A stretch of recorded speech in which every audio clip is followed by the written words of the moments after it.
السلام علیکم ورحمۃ اللہ وبرکاتہ۔ نحمده ونصلی علی رسولہ الکریم، اما بعد فاعوذ باللہ من الشیطان الرجیم، بسم اللہ الرحمن الرحیم۔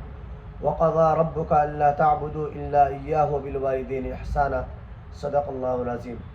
حاضرین ناظرین، ہم میں سے اکثر لوگ اس بات کو جانتے ہیں، مانتے بھی ہیں کہ والدین کا بڑھاپے کے عمر میں ہمیں مل جانا ہمارے لیے بڑی سعادت مندی ہے۔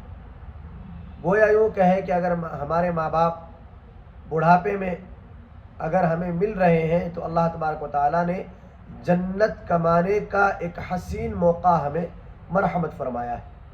یعنی ان کی خدمت کر کے، ان کا اکرام کر کے، ان کو خوش کر کے آپ اللہ تبارک و تعالیٰ کی جنت حاصل کر سکتے ہیں۔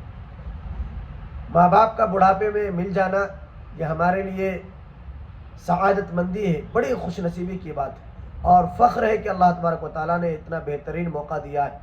اگر آپ میں سے کسی کے ماں باپ باحیات ہیں تو ان کے لیے دعائیں بھی کریں، استغفار کریں، ان کی خدمت کریں، ان کا اکرام کریں، ان کے ساتھ اچھا سلوک کریں، اور یہ چیزیں جو ہے ہمارے لیے دخول جنت کا سبب ہے۔ رسول اللہ صلی اللہ علیہ وسلم نے حدیث مبارک کے اندر ارشاد فرمایا کہ اللہ کے رسول علیہ الصلوۃ والسلام جنت میں جب تشریف لے گئے تھے معراج پہ، تو دیکھا کہ جنت میں قرآن پڑھنے کی آواز آ رہی ہے۔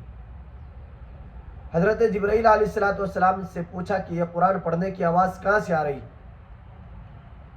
تو اللہ کے رسول علیہ الصلوۃ والسلام کو بتایا گیا کہ ایک صحابی ہے حارثہ بن نعمان، ان کے پڑھنے کی آواز ہے۔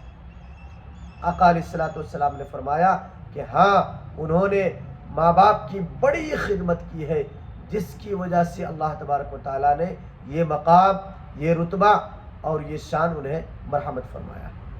تو ہم میں سے جن کے ماں باپ زندہ ہیں یا دونوں میں سے کوئی ایک ہے، تو اپنے لیے سعادت مندی سمجھتے ہوئے ان کی خدمت کریں، جہاں تک ہو سکے ان کا اکرام کریں، اور اللہ تبارک و تعالیٰ کی بنائی ہوئی جنت ان کی خدمت کر کے حاصل کرنے کی کوشش کریں۔